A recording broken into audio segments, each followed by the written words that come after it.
Okay, everyone, I think we're ready to start. This panel, this presentation panel is called Meditations on Breath, as I'm sure you know because you've read the program. We think there's okay, so my presentation's first. It's called Breathless, Bodying, Worlding, Living with a Clumsy Agglomeration of Forces.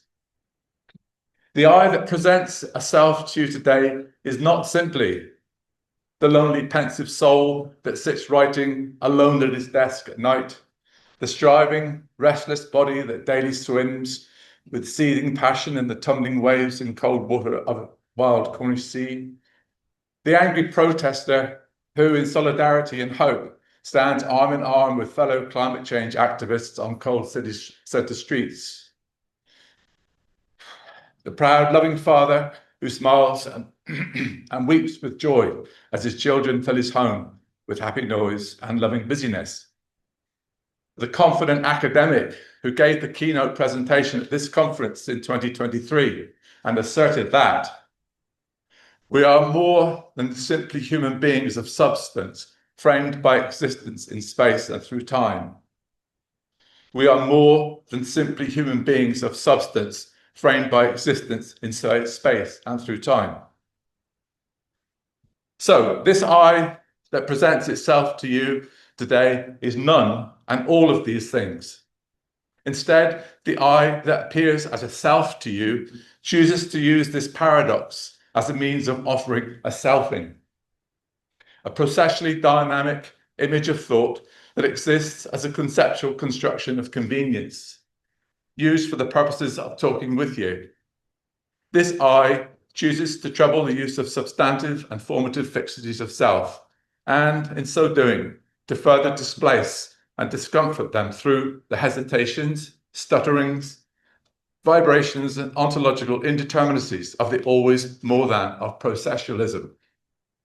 In becoming, the alongside-nesses, relational multiplicities, and coexistences of these I's are constitutive of the parastrata of selfing. Recently, when writing a text to my friend Jonathan over there was a casual referring to selfing as a clumsy agglomeration of forces. This was a writing quickly, with inattention, in flow, sharply, simply trying to convey thought in the ways that the sketching of iPhone text is used to do. The next day, Jonathan replied, addressing his text to a clumsy agglomeration of forces. What? Where did that come from? Why did he use that phrase as a returning address to Ken's earlier message? Scrolling back to the earlier text, there again was the phrase, self as a clumsy agglomeration of forces. The phrase had stayed, the persistent lurking of that curious expression, returning unexpectedly in instants, forcefully creating a selfing and tempting the possible creation of new concepts. The phrase offers showing a simple exemplification of a new concept. In this, it is nascent. In its wording, it is coming to life. In its emergence as a concept, it is already expressing, insistently animating a doing. There are no representations here. In its conceptual presencing, immanence is exercising a doing that is of its own selfing. It is threading its conceptual patina as the words are tapped into the glowing screen of the iPhone. The forceful releasing of the creative energy of this process manifests the swelling of excitement as this free and wild creation of concepts refuses simplification, that revels in its complexity and senses its future coming into existence as words in this presentation today. As the words are put to use, the phrase expressing the concept is deserving a repetition, a clumsy agglomeration of forces.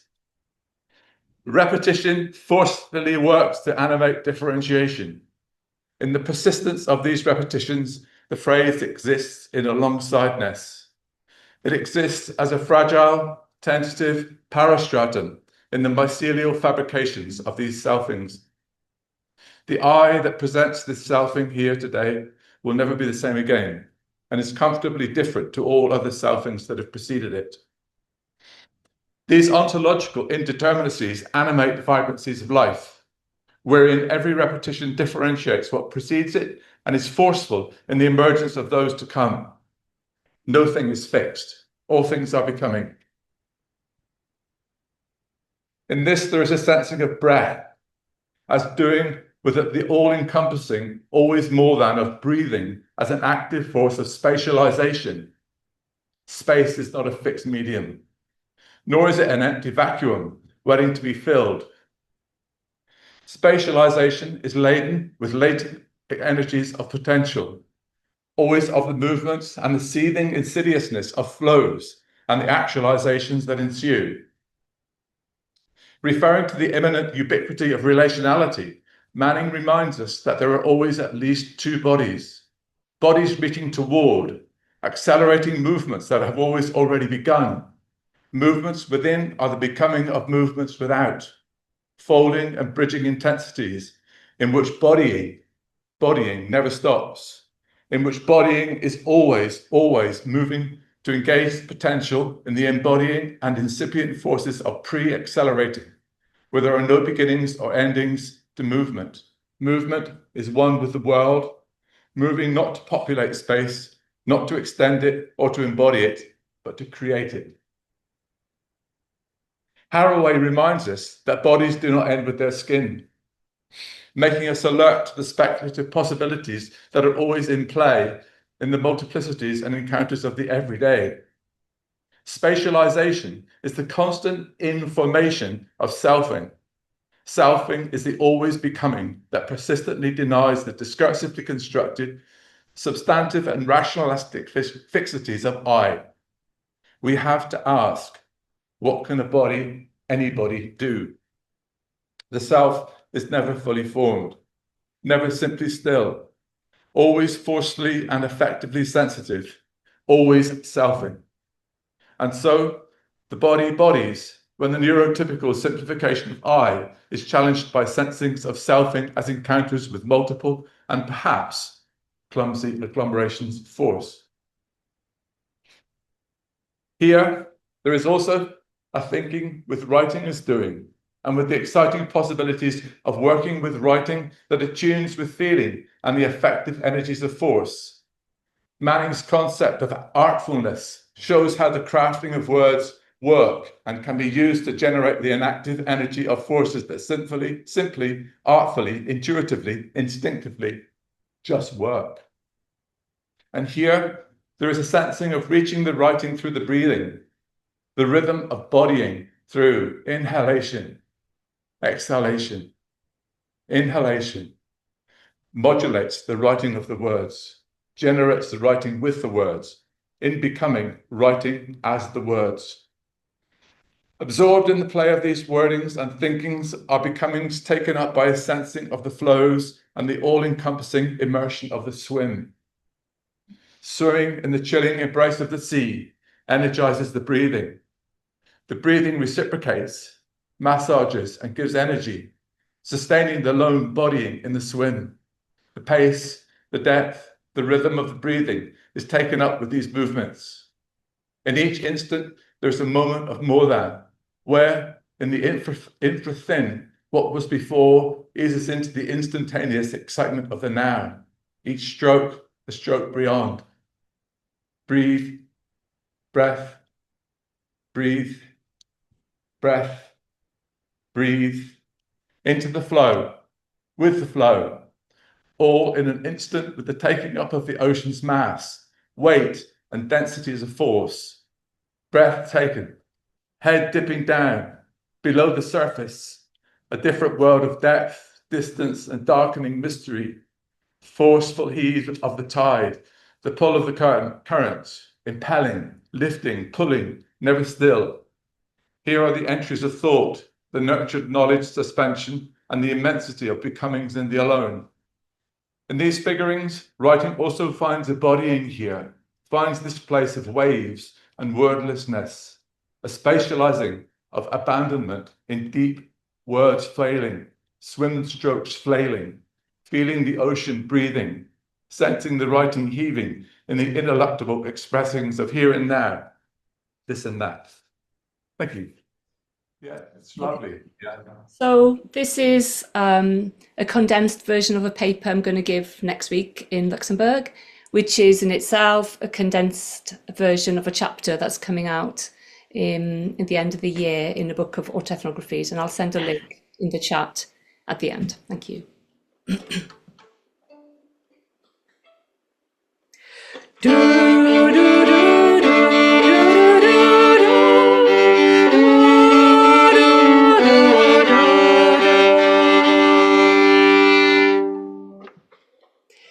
1678, John Bunyan writes the Christian classic Pilgrim's Progress. 1962, the Reverend Trebor Lloyd Evans, my maternal grandfather, translates an adaptation of Bunyan's text into Welsh. In the November, he gifts a copy of Taith y Pererin to my parents as they embark on their marital pilgrimage together. 1997, my own pilgrimage through music and movement begins with the principle of seek and ye shall find as my pocket guide. Arthur Frank writes that what is quested for may never be wholly clear, but that something is to be gained through the experience. 2025, 7 years into my doctoral pilgrimage, that previously undefined elusive something revealed itself as being my body, its affect, its voice, its very breath. With perseverance and resourcefulness as pilgrim companions, I set off towards the Valley of Discovery. Barefoot in an open studio space, amidst a group of strangers, synchronizing my steps to a musical pulse, I become frustrated. Those feet, they suddenly feel a long way away. I needed an ear body, or a feet body, to offer new channels of communication through the whole body. An epiphanic moment, and yet the epiphany was an uncomfortable one. And so I move along to the planes of affect. Looking back at the then me, writing to discover and give power to my narrative voice, I touch on deep, raw emotion. I enter a time of haunting when the over and done with comes alive. These ghosts, they seldom ask permission, they simply enter. And on entering, bring with them a psychological disintegration. I reach the canyon of trauma. Life happens in layers, layers that overlap, layers that collide, layers that act as catalysts, catalysts that disturb long-buried memories, memories that persist in resisting. Despite being dragged to the edge of a canyon, I did not wish to look down into its depths. So I skirted round its edges for quite some years, blocking out non-verbal sensory missives from the ghosts. But now I negotiate my way down and stop on a ledge for a break. Is it a place of rest? No, comes an answer from within. It's a non-place where I disappear from reality. I'm a truth seeker, a fierce justice gatherer, but not for this story. For this one, I'm happy with a lie, because the truth is too painful. Stay in movement, I suggest to myself. Keep stepping forwards. Movement of the feet acts as a deterrent against the mind's paralysis. Keep moving. From the depths of the canyon, I sense another presence. I'm also here, in this place. She, a fragmented, dissociated part of myself. She barely breathes. The story we choose to tell is not always the only story, but it may be the only one available to us, and it can come to define how we live our lives. I return to the ledge.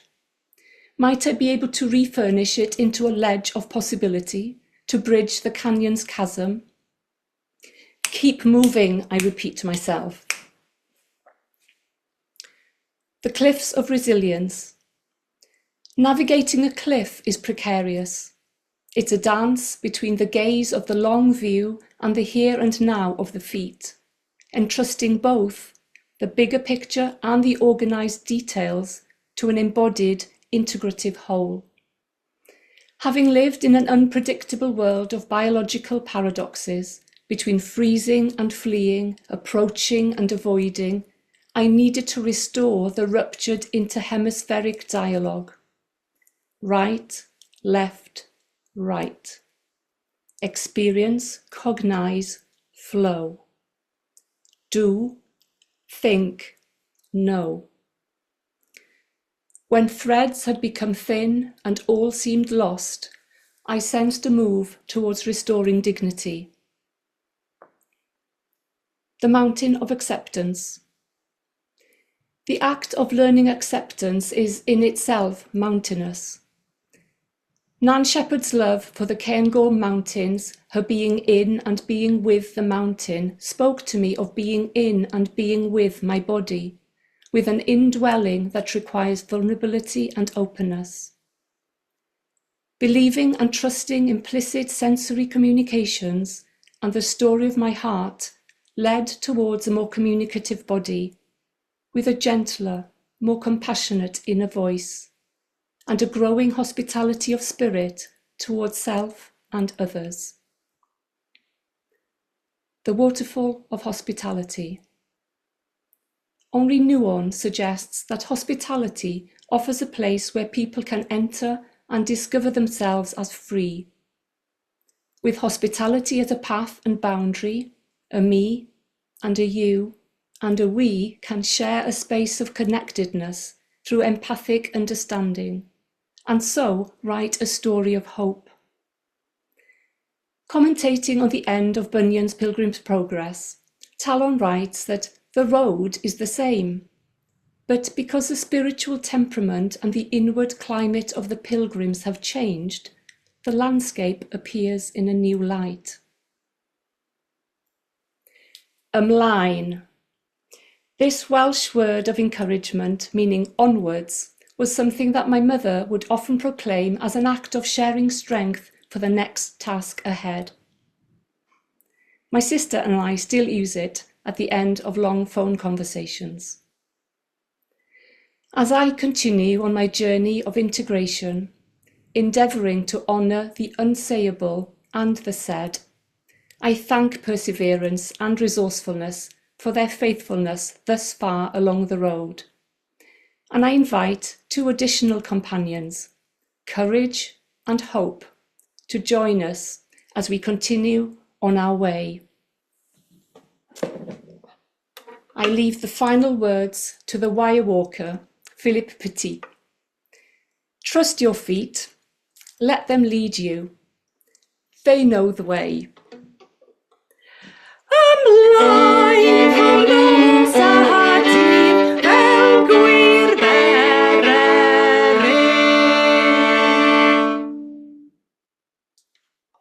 Thank you. Hi, I'm Sarah. I'm a PhD student, like Ken said, at the University of Edinburgh. I'm also a counsellor working in a women's prison. I'm a white, cis, gay, privileged, middle-class, 42-year-old woman that uses she, her pronouns. I'm an immigrant, in brackets, not an expat, and where I'm from, we'd call those parentheses, not brackets. I'm a mum, a stepmom, a partner, a sister, a daughter. I'm an estranger, which means I'm a person that did the estranging. I'm disconnected from most of my family, particularly my parents, and I have been for decades. What you see here is what Lucy Easthope would call my furniture of self. So Easthope is an expert on disaster recovery. She didn't invent the term furniture of self, but she uses it to refer to items that if they were lost or destroyed, you might feel as though you'd lost pieces of your soul. Her work involves guarding and preserving the belongings of those who have died in disasters, belongings that used to go into the bin. What you see includes everything that I took with me when I left my father's house at 17. They've crossed the Atlantic from Chicago to Leeds. They've been through numerous house moves. And yesterday they came with me on a really overcrowded 4-hour train journey and then on to the number 8 bus so that we could sit with them today. There are letters, photos, school reports, terrible poetry, local awards, newspaper articles, graduation tassels, theatre programmes, gig tickets, scraps of my life. I've come from a series of disasters, and now I'm trying to build my soul. And these are some of the pieces that I already have. 3 years ago, in an AutoEthnography module, Jonathan, who's conveniently right there, invited us all to try writing in a different way, to try something new. I chose the second person, the you voice. The second person is usually defined as the writer addressing the reader directly, but I imagined one part of me addressing another part of me. First, it was mostly my inner critic doing what they do best. I even used to stick whatever they said in square brackets, like little timeouts. But then I began to feel and see something remarkable happen, which Fiona, my supervisor, who's conveniently right over there, called reparenting. I began to show myself compassion, give myself support, tell myself things that were hard to hear, place blame where it belonged, and address layers of guilt and shame and doubt. And the more that I wrote in that you voice, the more that I was able to say the unsayable, I gave myself some distance, but also became closer to myself. And intersubjectively, between those parts of myself, something was created. Jessica Benjamin would call it the intersubjective third, which is a fancy way of saying movement, growth of self, soul building. I've begun to see the soul like a sponge inside each of us. And when our sponge is wet and supple and pliable, we feel whole, we feel full. And when it's shriveled, we feel empty. Terry Tempest Williams speaks of feeling a dryness in her soul and being numb to the things of the spirit. She finds wetness in nature, particularly in being held by trees. She says to be in relation to everything around us, above us, below us, earth, sky, bones, blood, flesh, is to see the world whole, even holy. Audre Lorde says we've turned away from seeing the erotic as a source of power and information, as being in relation. Instead, we seek sensation without any feeling. So my working thesis title is Finding Some Love in the Blood. I'm searching for the love, for the wetness, for that feeling. And maybe finding the love is listening to the whoosh of my heartbeat in my own ears and trusting that that's enough, that it doesn't matter what horrors my blood came from, it's mine. But what does second person writing sound like? Well, it can sound like this. Friday, 21st of March, 2025. So when I date stamp it, that means it's unedited. This is as it came out. You know you're still waiting for your father to die. You've had this sentence in your head for days, but you don't know where it goes. Why still? Why are you waiting at all? When did you start waiting and why does it matter? You've shared this in an encounter space, but haven't fully inhabited the meaning behind it, if there is any. Sometimes you find it hard to stop performing and center how you honestly feel. Do you honestly feel? You're considering writing about emptiness, about soullessness, for an essay call out about therapists who find themselves with issues that other people might judge them for. Judge them for practicing despite it all, judge them for thinking they can help someone without being an ideal human themselves. You feel far from an ideal human. You've sidestepped to avoid your father. You can accept that he felt empty himself, that he puffed himself up with boasted accomplishments and braggadocio to cover for his lack. And it was easy to pity, castigate him for doing that. But you can also understand that he couldn't see any other option or any other way, and that he did try at times. Hurt people, hurt people. You're wondering why his death matters to you. It's an ironic anticipation. You don't expect to feel. It won't affect the emptiness. Or will it? Is it the not knowing that keeps you interested in the event? How will you find out? Who will tell you? Will anyone tell you? And when they do, how will you react? You find this topic surprisingly difficult, which probably means there's a reason to pursue it. If he's dead, he can no longer judge. If he's dead, then it's no longer possible that he'll someday find out facts about your life and react to those facts. If he's dead, he's dead. But you don't know if that's honest. If he's dead, then reality will match your inner world because he's been dead there for a long time. Or has he? Is this where the waiting comes from? Because right now he takes up significant space in your inner world. Is he still part of the omnipresent, the watchers, the men who encourage stasis? Is it still difficult to act knowing he's out there somewhere? You feel emotional at this idea, which suggests it has some power and weight. He is still there. And as much as you insist you've estranged yourself and you use that word and you create research proposals with that concept as the foundation of your work, you're not estranged, you're connected. And that doesn't have anything to do with communication, but everything to do with lack of autonomy. You still act considering his external validation, not in what you do, not in that. You've completed many actions, made many decisions, things that he would have hated, and that has never stopped you. But this is deeper and more insidious. This is to do with how you feel about yourself, your worth, and your worthiness. And this quest for that external validation transfers to others, teachers, academics, supervisors, therapists. That need to be approved of is the core of your lack of estrangement from him. Is that why you're waiting for him to die, to see if that event will magically free you? Because immediately the thought in your head is, of course it fucking won't. You've had the ability to free yourself the entire time. If the right alchemy had ever existed in your mind and heart, and that it hasn't, isn't your fault. Please say it again, it isn't your fault. But you're in a place where you can embrace this work, this severing.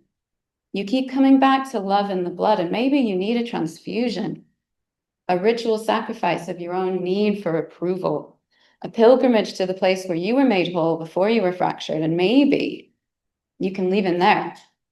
Maybe you can leave him there. Leave him there. Leave him there. Leave him. Leave. Leaves. Just leaves which fall and are reintroduced to the ground and grow again. Shed and renewed. The soul remains at the center of the ever-expanding circle of rings. Every year it marks itself and begins again. Begin again. Thanks.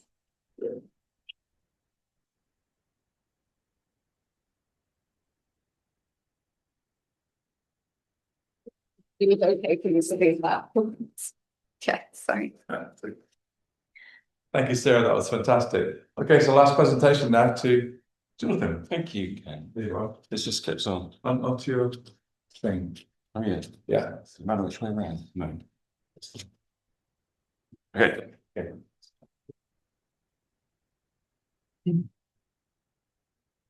This is part of a wider, bigger, longer, much longer project I've been working on for a long time. about the everyday, thinking and feeling and writing with the everyday. And this is from a section that's around connected with the loss of my mum dying in 2023. And I'm thinking as a prompt here with how Karen Barad writes about being drawn to poetics as a mode of expression, not, they write, in order to move away from thinking rigorously, but on the contrary, to lure us towards the possibilities of engaging the force of imagination in its materiality. So with that, and also with how Ron Pelias writes about how he says, I turned to the poetic with the hope that I might pursue both the possibilities of disappearance and the power of presence. So this is a section out of that wider writing about the loss of my mum. It begins with a poem called All Out of Poems, Spring 2024. I'm all out of poems. I look everywhere. I look in the photo of my mother holding her terrier, she smiling, he smug. On the wall, there, I look in the murmuring from the meadows, listening and listening again, nothing. I look for poems in the conjuring of the cherry blossom, promising a spring I know is there. I look for poems in the languid wasp, whom I cut with paper and slip through the open window. I look on the desk that holds my forearms, in the straightening of my back, in the tips of fingers reaching for keys they don't find. I look everywhere. I am all out of poems, except here, in the impossible ordinary of a body in place. Monday, 4th of September, 2023. I sit on the grass, cradled by a tree as my mother dies. I sit on the bare grass, the dry earth around and beneath me. I am cradled by a tree, an elm. I sit in the unusual, becoming usual warmth of an early September Monday. I sit on the grass, cradled by an elm in the sunshine on the meadows. I rest against its trunk, held lightly by its solid gnarled roots reaching into the ground. The elm and the earth hold me as, phone in hand, I sit with my brother Simon and my sister Nicola on my screen. And they are sitting each side of Mum's bed. Mum is with me on the screen too. The technology of loss. At times, Simon, Nicola and I share stories. We remind both Mum and each other of moments from way back. At times, we sit with her in silence. After 2 hours, we take a break.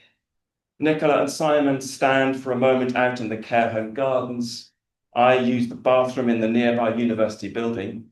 Life goes on. And I pick up a hot chocolate from Upton's Roast, the coffee hut nearby, on my way back to the tree. We reconnect. The elm that holds me, my elm, reaches far above me.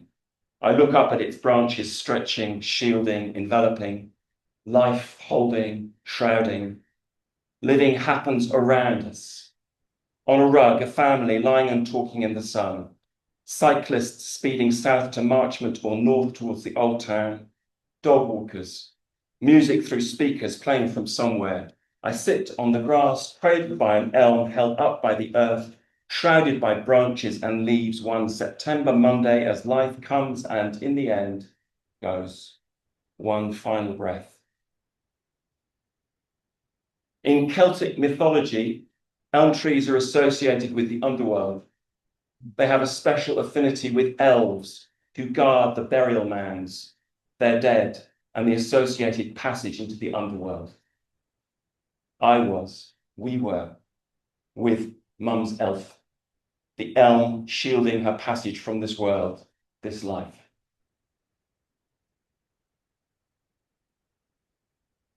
Life passing. It has seemed quiet here this afternoon, just a Monday. any Monday of few words, few sounds, save a child calling, a terrier barking, and my own steady rhythmic breath. An afternoon of the understated, the soft, the muted of life passing. Ah, but I'd been fooled. The quiet was the quiet of a surge restrained, the steady, one mere breath from a gasp, the understated, ironic, the soft, beguiling, the muted, set to burst, to roar with the universe at life passing. I sit on the grass with my elm. I text Tess. She tells me to stay where I am. She's on her way. I do as she says. I text Holly and Joe. It's early morning for him in Sacramento. Holly calls. She's spoken to Tess, her mum. She knows I'm on my own, and she remains with me till Tess arrives. 1 year later, September 2024. The everyday is poetic. Alone in an office in an ancient building with spiral concrete stairs and a black iron handrail. Alone with the window blind down, forgotten as the sun disappears. I stand, walk to the window and lift the blind. I squint in the brightness, sit back down, close eyes, listen, pay attention to sound, to noise, a car passing by below the open window, voices, calls, shouts, laughter from the meadows where I walked this morning. The sun, the warmth has brought many out. I imagine ball games, blankets, barbecues, dogs, weed. Quiet close by, here in this office and outside the building, the car now past.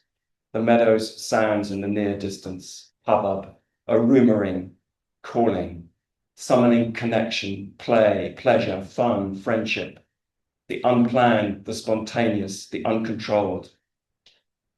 The everyday is always more than it seems, is always on the move, is always shifting shape, even as it moves on from the moment, from this here to this here, carrying with it the traces and textures of its encounters, making itself felt, making itself felted, together with all that it is, was, and has, until it never stops, until it undoes itself, unraveling, making itself anew and anew and anew, to be read or not between the lines.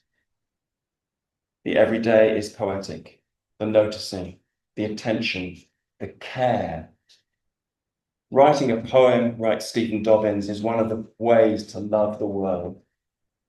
How the fading leaves sway in a gentle wind, how the leaves gesture towards what has been, what is absent. The everyday is poetic. I exit my office and walk down the spiral stairs and out onto the cobbled street, stand still. There is no one nearby. A leaf, spent, lies fallen on the cobbles, out of place, a harbinger of autumn at the end of summer, albeit an often cool, damp Edinburgh summer, though not today. A leaf, light, so light, contours of arcs and points, thin-skinned, rough to touch, texture, shape, weight. The everyday is poetic. I walk, I find my tree, my elm. I sit on my coat on the damp ground. Thank you. Thanks, Jonathan. That's lovely. Thanks to all our presenters. We've got 5, 6, 7 minutes if anyone wants to ask any questions or comments or have an early tea break. Wow, thanks for coming. Sorry, I'm just making a suggestion. Brian Spencer. Hello, Brian. He's written something. Oh. Shall I read? Can you all see it? Should I read it out? Yes, read it out to me. Thank you. In this panel, I am intrigued with the notion of spatializations, the spatial forms that socialize bodies in relation to practices, bodying as living, the sociology of doing and being through writing, writing and narrating with bow on bridge and strings synchronizing deep, raw, emotional sounds with ghosts and the stories we choose to tell in a hospitality of spirits. Finding some love in the historicity of being, blood sometimes tell in relation to what we want to construct and honestly want to feel in our unique autonomy with the right alchemy, writing in with the everyday. Poetics as a lure, link, love, looking, the technology of loss, all engaged in the murmurations of mediations, learning to breathe with an elm. Thanks, Bryant. That's beautiful. So lovely.